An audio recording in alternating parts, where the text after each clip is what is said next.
welcome and thank you for taking time. I know how busy and crazy Davos can get, so we appreciate for all of everyone, right? It's a bit of a crazy time. Hugh, I want to begin with you. You know, the name Global Citizen, the name itself implies, or rather makes it really clear that the onus is on us citizens, on each one of us to do our part to end extreme poverty.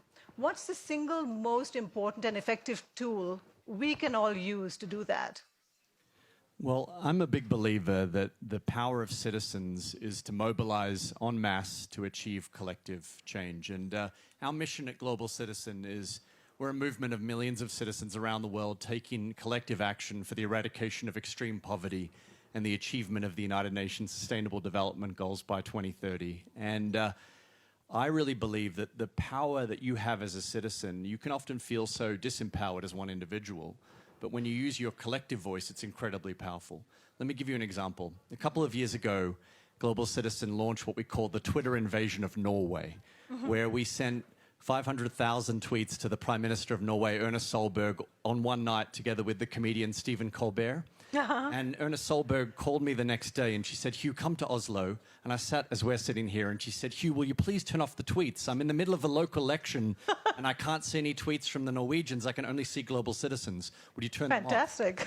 And I said, well, we can't really turn them off until you respond. So she came on stage at our Global Citizen Festival in Central Park in front of 60,000 people and she announced $250 million for girls' education 2 weeks later. Amazing. And that's the power of a movement working together. Well, some citizens of the world, like you, have incredibly powerful, massive global platforms.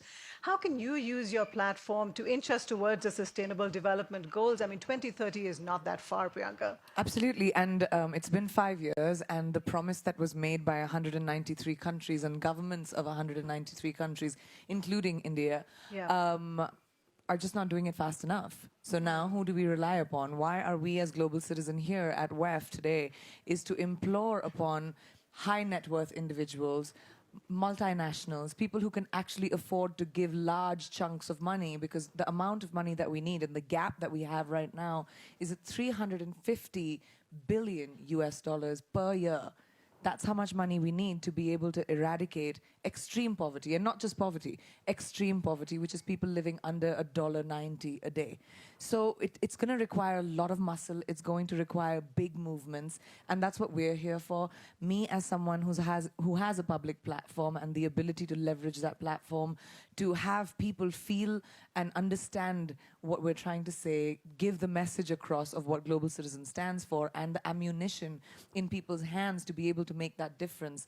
Like Hugh said, collectively, our voices are so loud. We just have to have a platform to be able to do it. And Global Citizen gives people that platform, a safe space where we can collectively, as citizens of humanity, raise a voice. Because if the privileged societies, privileged countries, and if the privileged don't take responsibility, no one else is going to stand for people who live in extreme poverty. And that's the ultimate human suffering. And the point is, you don't have to be a billionaire to help. You don't. No, you don't. I mean, we want every citizen... I mean, their money will really, really help.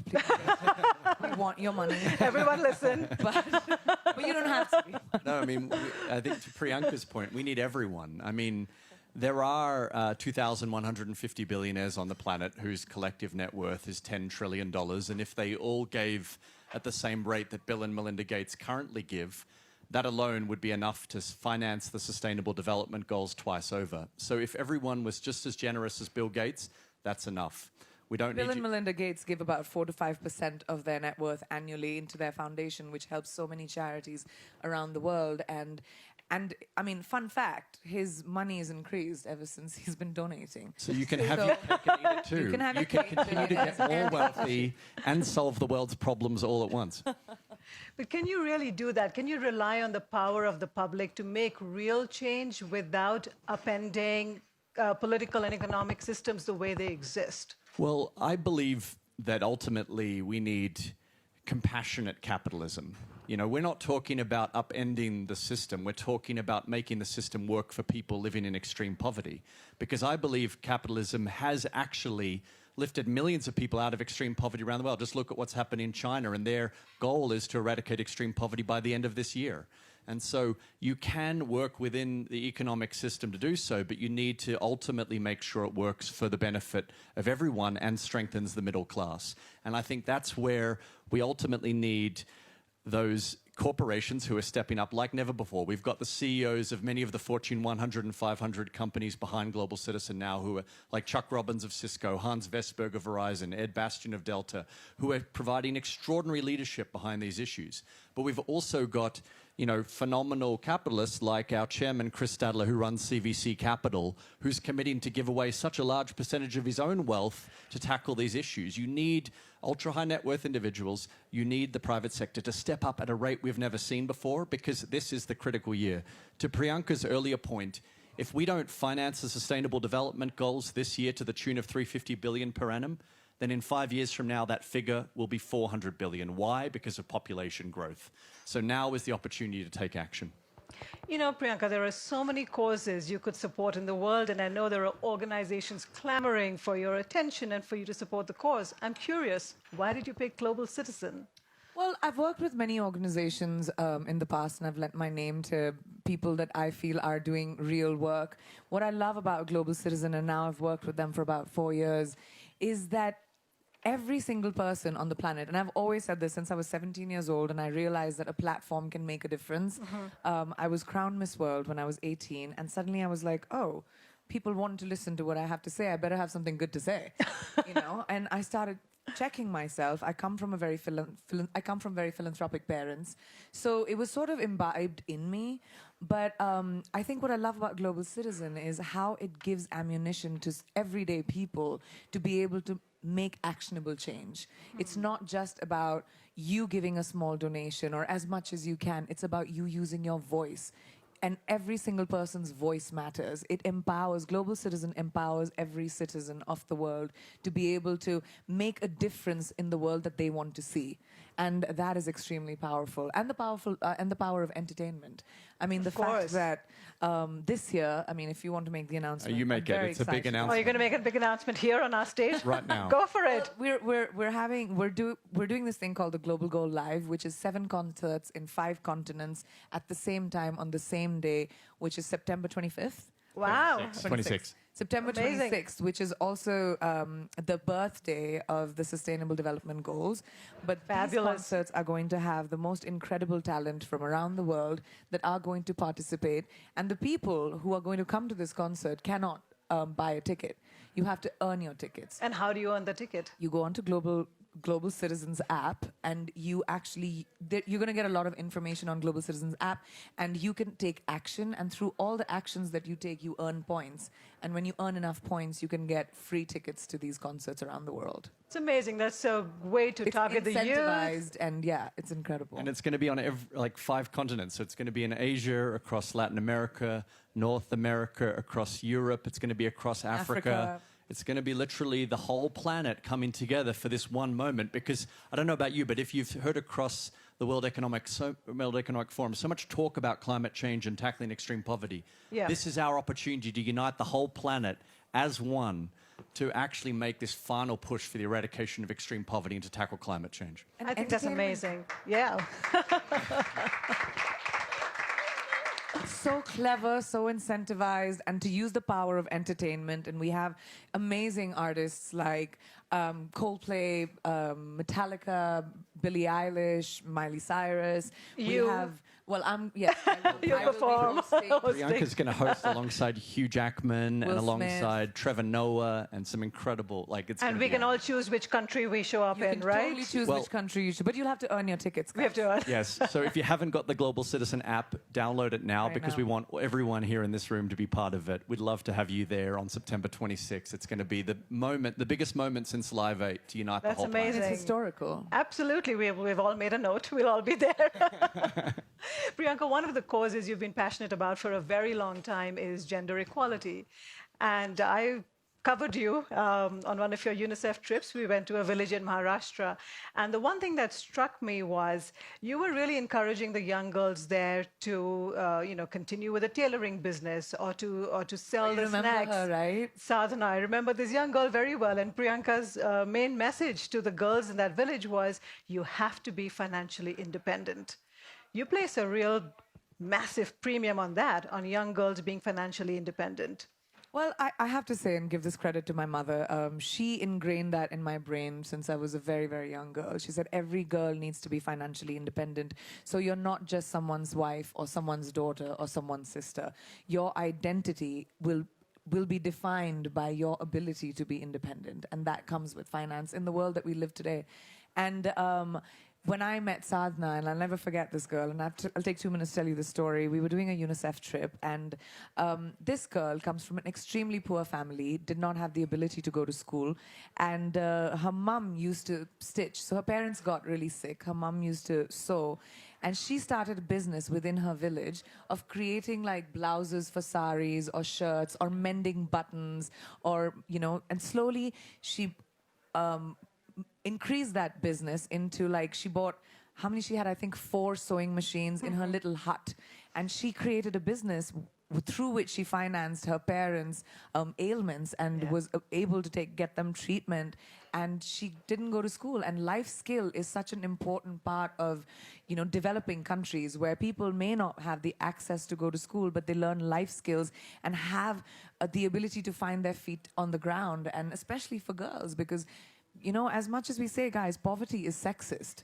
Women get the the brunt of it the most. There's such a the kind of problems that women deal with culturally, in so many ways, legally, men don't have to deal with as much, and especially in poor places. So it was such a win to see Sadhna do what she did. Absolutely, and she did credit you. She kept saying, Priyanka, Didi told me to do this. Didi is older sister, so it really was. You had such an impact. You are a role model to many young girls around the world, Priyanka. You've been ambitious, and you've achieved a lot of international success as a result of that. But there's a lot of judgment attached to young girls being ambitious. And that's a stigma we have to work on. We have to remove that, because if we don't, we're going to end up like we are today, where just 1 in every 5 delegates at the World Economic Forum in Davos is a woman. How do we tackle that, the stigma around being fiercely ambitious for young girls? Well, first and foremost, we're still at a place where, a lot of countries around the world, women literally make a third of what men make for the same job, and that is not okay. The example that you used about the representation of women in Davos, that is not okay.